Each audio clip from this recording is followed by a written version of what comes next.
یا رسول اللہ وسلم علیک یا حبیب اللہ۔ خان صاحب نے جو باتیں ارشاد فرمائی، ایک تو نعت پاک کا دوسرا بیان کرنے کی تو میرے میں سفر نہیں، نہ ہی میری ضرورت ہے، صاحب علم لوگوں کا کام ہے۔ آج چونکہ عید میلاد النبی ہے، محمد رسول ہے صلی اللہ علیہ وسلم، تو جب میں اٹھا آج دل کے اندر ایک خوشی کا ماحول، ایک سما تھا کہ ایسے محسوس ہوا کہ دوسری عیدوں سے زیادہ آج خوشی محسوس ہو رہی تھی ہوا میں، اندر اور باہر کی کیفیات جب ملتی ہیں تو اس کا جو امتزاج ہوتا ہے، مرکب بنتا ہے، اور وہ دونوں کیفیت اگر مل جائیں، اندر کا موسم اور باہر کا موسم، تو اس کا لطف وہی بندہ بتا سکتا ہے جس نے کبھی یہ ایکسپیرینس کیا۔ تو آج سب سے پہلے آپ سب کو اس عید میلاد آمد رسول کی میں آپ کو مبارکباد پیش کرتا ہوں، بہنوں کو، بھائیوں کو، دونوں کو، بزرگوں کو، بچوں کو۔ تو میں سوچ رہا تھا تصورات میں کہ آج وہ دن ہے جس دن نبی اکرم صلی اللہ علیہ وآلہ وسلم عالی مرتبت جب تشریف لائے ہوں گے مکہ مکرمہ میں، تو اس کی خبر پھیلی ہوگی ماحول میں، وہاں بتایا کیا ہوگا کہ اے عبد المطلب، آپ کے ہاں پوتا ہوا ہے، اور پھر ایک انگلی اٹھی تھی، یاد ہے آپ کو؟ ایک غلام عورت کو آزاد کیا تھا آج اس خوشی میں کہ میرے ہاں ایک بھتیجا ہوا ہے، بڑا خوبصورت بھتیجا، اس کی خوشی میں ایک انگلی اٹھی ہوگی، اور اس انگلی کو قیامت تک ریلیف ملتا رہے گا۔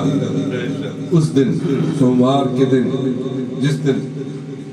اس نے یہ انگلی اشارے سے کہا تھا کہ تم آزاد ہو، میں اس خوشی میں تمہیں آزاد کرتا ہوں کہ آج میرے ہاں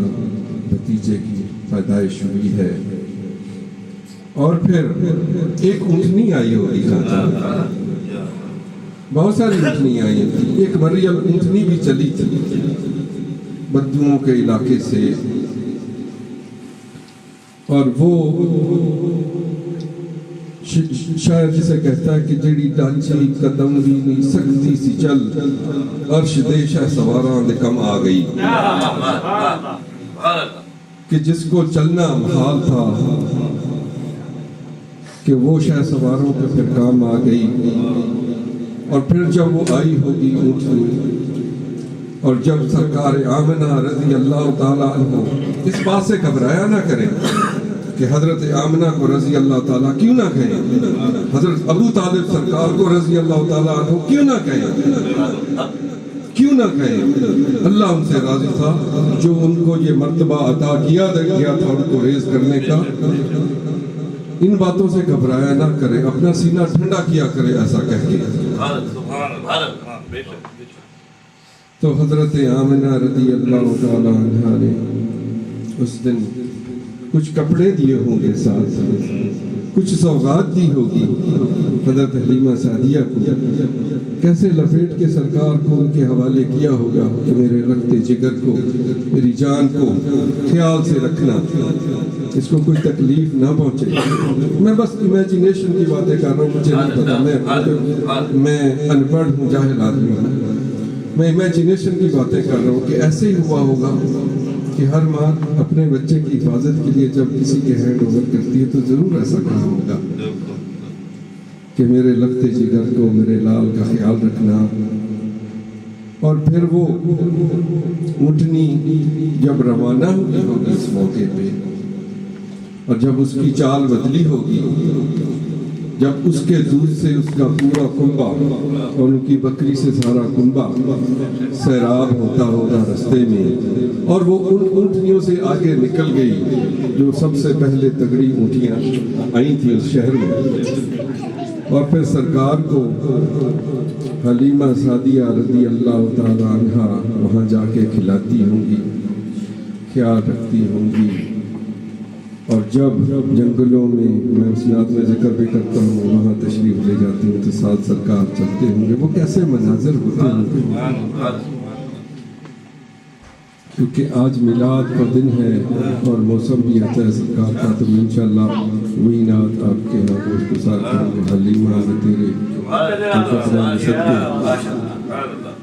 تو میرے لیے یہ باعث سعادت بات ہے کہ اس محفل میں مجھے شرکت کی دعوت ملی، اور اللہ کرے کہ میری اس کوشش کو اللہ رب العزت اس کے دربار میں قبولیت کا اور آپ سب میرے لیے بھی دعا فرمائیں کہ اللہ تعالیٰ مجھے اس پہ قائم رہنے کی بلکہ اس شوق کو اور زیادہ میرے ہمارے میں بھی ہمارے بچوں میں جو میں چھوٹی سی بات عرض کرنا چاہتا ہوں، ایک بڑا خوبصورت واقعہ میری نظر سے گزرا، سرکار دو عالم صلی اللہ علیہ وآلہ وسلم کی آمد سے 1000 پہلے کا آپ کے ساتھ شیئر کرنا چاہتا ہوں۔ یمن کا بادشاہ طواف کعبہ، جب سے کعبہ بنا ہے تب سے طواف کعبہ شروع، اس وقت حضرت عیسیٰ علیہ السلام کے زمانے میں، موسیٰ علیہ السلام کے سب کے زمانے میں طواف تب بھی جاری رہتا تھا، طواف کعبہ ہوتا تھا۔ یمن کا بادشاہ اپنے لاؤ لشکر کے ساتھ طواف کعبہ کے لیے آیا، اس کے ساتھ علم دوست تھا، 400 علماء جن کو آسمانی کتابوں کا علم ہوتا تھا اپنے ساتھ رکھتا صاحب علم۔ تو جب وہ واپسی پہ جانے لگا تو ایک بستی تھی، اس کا نام یثرب تھا۔ یثرب عربی زبان میں اجڑی ہوئی جگہ کو کہتے ہیں، اجڑی ہوئی جگہ۔ تو وہاں ان کا پڑاؤ ہوا، جب وہ وہاں ٹھہرے تو صاحب علم لوگوں نے یہ بات بتائی کہ یہ وہ جگہ ہے جہاں پر ایک بہت اللہ کا بڑا نبی تشریف لائے گا اور یہیں قیام کرے گا آخری دنوں میں۔ یہ 1000 پہلے کی بات ہو رہی ہے، 1000 سال۔ تو آپ نے وہ جو بادشاہ تھا اس نے کہا اچھا تو وہ نبی آخری چند سال یہاں گزاریں گے؟ تو اس نے کہا کہ اپنے سارے لاؤ لشکر کو کہا آپ لوگ چلے جائیں، آپ چلے جائیں۔ اپنے 400 علماء کو کہا کہ آپ میرے ساتھ ٹھہریں یہاں پہ، آپ لوگ شادیاں کر لیں، اب ہم یہیں زندگی گزاریں گے، ہم ان کا انتظار کریں۔ وقت کا پتہ نہیں تھا، 1000 سال بعد آنا ہے، 200 سال بعد آنا ہے یا 10 سال بعد آنا ہے، میں انتظار میں بیٹھا۔ جب اس کا آخری وقت آیا، اس کا نام تبا تھا، تبا اس کا نام تھا اس بادشاہ، بہت بڑے یمن بڑی سلطنت تھی اس زمانے میں، پرانے زمانے سے۔ جب وہاں پر اس کا آخری وقت آیا تو اس نے کہا میں ایک خط لکھنا چاہتا ہوں نبی عالی مرتبت کو۔ کاغذ پینسل لاؤ، کاغذ پینسل لایا، کیا لکھا کہ اے آنے والے پیارے نبی، آپ کو لاکھوں درود کروڑوں سلام میرے پہنچیں۔ میں نے ساری عمر آپ کا انتظار کیا، لیکن مجھے لگتا ہے کہ مجھے میری زندگی میں میری شاید آپ سے ملاقات نہ ہو سکی، لیکن میں یہ خط اپنی نسل کو چھوڑے جا رہا ہوں کہ میرے جو بچے ہیں اگر ان کے ہوتے ہوئے آپ تشریف لائیں تو آپ تک یہ میری خواہش اور میرا یہ پیغام اور میرے سلام آپ تک ضرور پہنچے۔ اور پھر پہلی ہجری کا سال آتا ہے اور نبی اکرم صلی اللہ علیہ وسلم مدینے سے باہر جب آپ کا قیام ہوتا ہے، مدینے والے آپس میں جھگڑ رہے ہیں کہ میرے گھر تشریف لائیں اور میرے گھر تشریف لائیں۔ قصہ مختصر، فیصلہ یہ فرمایا سرکار نے جہاں میری اونٹنی بیٹھ جائے گی میں اسی گھر میں قیام فرماؤں گا۔ اللہ اکبر۔ اونٹنی حضرت ایوب انصاری رضی اللہ تعالی عنہ کے دروازے کے سامنے آ کے بیٹھ جاتی ہے۔ جب وہ وہاں تشریف لے آتے ہیں تو حضرت ایوب انصاری سرکار وہ خط لے کے آتے ہیں، وہ خط جو 1000 سال پہلے لکھا گیا تھا۔ حضرت ایوب انصاری بادشاہوں کی اولاد ہے۔ اب یہ بات میرے پہ پولیس میں کہ یہ بادشاہوں کی اولاد ہے کہ بابا یمن کے بادشاہ تھے بہت بڑے۔ تو بھائیوں ابھی انہوں نے ذکر کیا کہ کتابوں میں ذکر تھا، آسمانوں میں ذکر تھا، نبیوں کی جتنی محفلیں تھیں ان میں سرکار کا ذکر ہوتا تھا۔ تو آمد رسول کو سب کو پتا تھا۔ ہماری خوش قسمتی کہ ہم لوگ اس محفل میں بیٹھے ہوئے پورے منظر میں الحمدللہ رب العالمین۔ اللہ تعالیٰ نے ہمیں توفیق بخشی اور ہمارے اوپر عنایت فرمائی کہ اس محفل میں ہماری حاضری ہوئی۔ ایک اور بات چھوٹی سی عرض کرنا چاہتا ہوں، محافل کے اندر جب تشریف لایا کریں اس ارادے سے بھی کہ ہم یہاں سے کچھ لے کے ساتھ جائیں، ہم ویسے کے ویسے نہیں جائیں گے جیسے آئے تھے۔ محفل کے اندر ایک ماحول میں رہے اور محفل سے جو ہی باہر نکلے پھر وہی کے وہی ہو گئے۔ چاہے ایک بات پکڑ لیں کہ ہم فرض کریں میرے جیسا، جو میں ایک غیبت خو پرسن ہوں، میرے اندر غیبت کرنے کی بڑی برائی ہے، میں اپنی بات کرتا ہوں، میرے اندر ہے بڑی بری طرح اور بڑی بری طرح مجھے جھگڑا ہوتا ہے۔ تو کوئی ایک وعدہ کر لیتے ہیں آج دل ہی دل میں، کہنے کی ضرورت نہیں کسی سے۔ آج یہ ایک وعدہ کر لیتے ہیں کہ میں یہ عادت